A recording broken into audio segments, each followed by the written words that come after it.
जाएं तो यत्रेदम सृज्यते विश्वम भूत भव्यम भवच्च सत्। फिर भगवान के व्यापक स्वरूप का ध्यान करें। भगवान सृष्टि में सब प्रकृति में, पुरुष में, सारी सृष्टि में भगवान विराजमान है। इस भाव से इस सृष्टि को देखने का अभ्यास करें। पीपल को देखे तो भगवान की याद आ जाए, बटवृक्ष को देखे तो भगवान की याद आ जाए। लेकिन भैया ये नहीं करना। हम ये नहीं कह रहे हैं कि बटवृक्ष मिले तो लिपट के उसको भेंटने लग जाओ, पीपल मिले तो लिपटने लग जाओ। ये चल पड़ा है अधिक भक्ति, हमारे वृंदावन से ही चली है। चाहे अशुद्ध हो चाहे कैसे हो, लिपटो, उनको अंक में भरो, गले लगाओ। वृक्षों में हम कह चुके हैं, राजस्थान वाली कथा में हमने चर्चा की थी, उस चैनल पे भी वीडियो पड़ा हुआ है कि वृक्षों में भी स्मृतियां होती हैं। क्या होती हैं? स्मृतियां। वृक्षों में आप जिस वृक्ष से लिपटोगे उस वृक्ष की स्मृतियां आप में संक्रमित होने लग जाएंगी। अब उस वृक्ष की कैसी तासीर है, कैसी उसमें स्मृतियां हैं, कौन बैठा हुआ है, तो आप भी वृक्ष बनने लग जाओगे कुछ समय बाद। गधा, कुत्ता, भैंस सब में स्मृतियां होती हैं। आप गधा कुत्ता से प्यार करिए तो उस धीरे धीरे वैसे ही तुम्हारी बुद्धि होने लगेगी।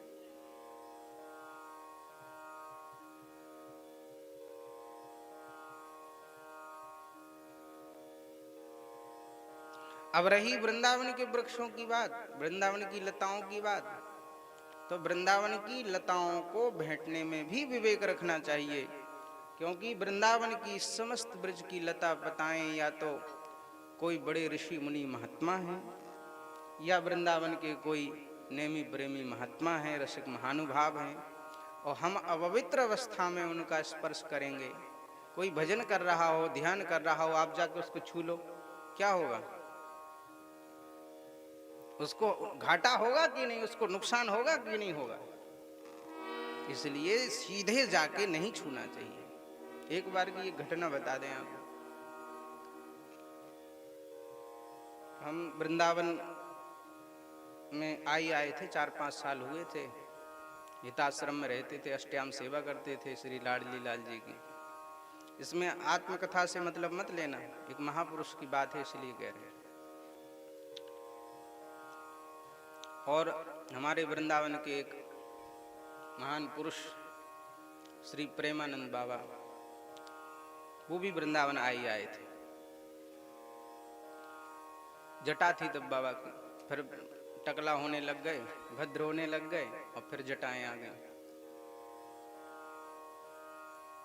तो एक बार बाबा ऐसे ही जा रहे थे, रात में हम परिक्रमा प्राय मिलते ही थे, कहीं ना कहीं 2-4 बार दिन में रात में मिल रही है। अब तो दुर्लभ हो गए, लेकिन अब भी कभी मिल जाते तो गाड़ी खड़ी करा लेते, बुला लेते। हम तो ऐसे ही थे और छाती पे खेलते थे बाबा के। हाँ, गए इधर उधर से, बाबा मदन टेर में रज में पड़े रहते थे, उनकी किडनी में दर्द होता था।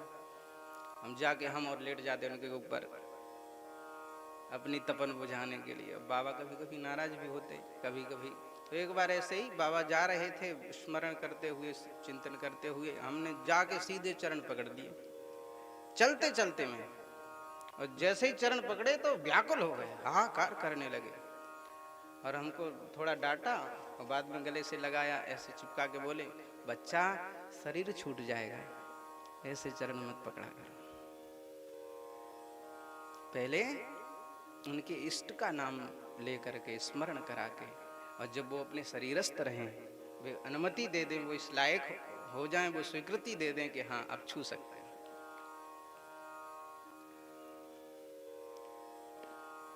तो ऐसे नहीं छूना चाहिए किसी महापुरुष को भी नहीं। कई बार ऐसा भी होता है, जैसे ध्यान करते करते बैठे और सदगुरु का संरक्षण है, कवच लगे हुए हैं, ऊर्जा अधिक हो गई तो ब्रह्मांड से बाहर निकल जाते, शरीर छोड़ के भी बाहर निकल जाए। अब शरीर रखा है, अब ब्रह्मांड यात्रा, सूक्ष्म जगत की यात्रा इतनी मीठी है कि वहां से लौटने का मन नहीं होता। क्या शरीर से निकल गए फिर इस शरीर में आने का मन नहीं होता, क्योंकि ऊपर का जो सूक्ष्म जगत है वो एक बार देखने के बाद फिर यही कहता अब यहीं रहे, तो वहां से लौटने का मन नहीं होता। अब शरीर में आए कैसे व्यक्ति, तो तब तक नहीं आ सकता जब तक कोई दूसरा व्यक्ति स्पर्श ना करे उसको। सूक्ष्म शरीर सूक्ष्म जगत में घूम रहा है, ब्रह्मांडों में घूम रहा है, ऊपर 108 ब्रह्मांड है, उन ब्रह्मांडों में घूम रहा है और वर्षों बीत गए उसी में घूमते, शरीर रखा है। और उसी बीच में अगर उस शरीर के निकट कोई शेर भालू पहुंच गया तो कलेव कर जाएगा, फिर बस घूमते रहो। क्या करते रहो? घूमते रहो। इसलिए शरीर की सुरक्षा भी शरीर का स्पर्श करके ही शरीर को, उस सूक्ष्म शरीर को स्थूल शरीर में प्रवेश कराया जाता है। तो भगवान के दो प्रकार के ध्यान हैं, एक सूक्ष्म एक स्थूल। तो भगवान के सूक्ष्म स्वरूप का ध्यान करें या स्थूल स्वरूप का ध्यान करें,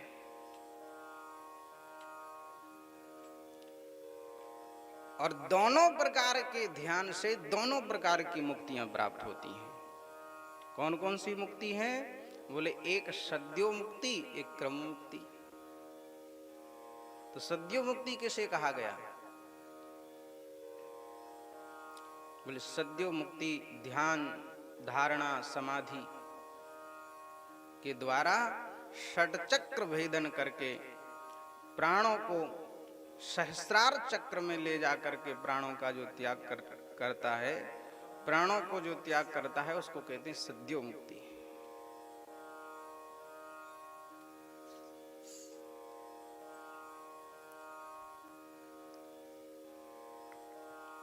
और क्रम मुक्ति नवदा भक्ति के क्रम से जो ऊर्ध्व लोकों को गमन करता है उसको कहते हैं क्रम मुक्ति। तो क्रम मुक्ति के द्वारा भी और सद्यो मुक्ति के द्वारा भी व्यक्ति मोक्ष को प्राप्त कर सकता है। एक अध्याय में यह वर्णन करके सुनाया कि किस देवता की उपासना करने पर क्या प्राप्त होता है। सुखदेव जी महाराज कह रहे ब्रह्म वर्चस्त कामस्तु यजेत ब्रह्मणस्पतिम। यदि किसी को ब्रह्म तेज की इच्छा हो तो बृहस्पति की उपासना करे।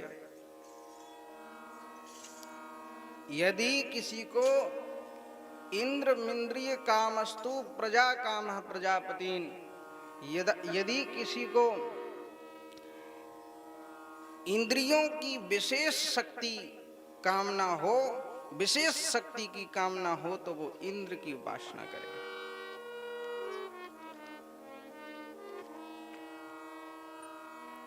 और यदि किसी को रूपाभिकामो गंधर्वान, यदि किसी को सुंदर बनने की इच्छा हो, सुंदर रूप प्राप्त करने की इच्छा हो तो गंधर्वों की उपासना करे। यदि किसी को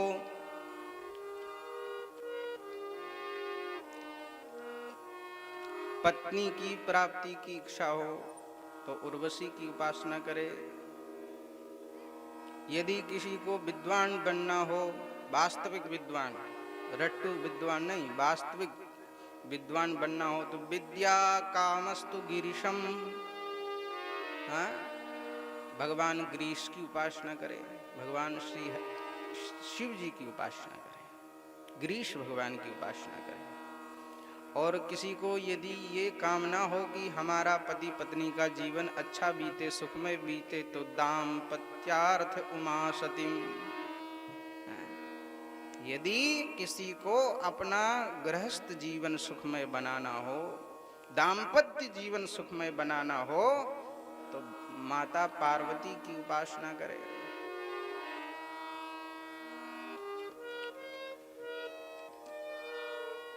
यदि किसी को राज्य प्राप्त करने की इच्छा हो तो मनून देवान मनुओं की उपासना करे।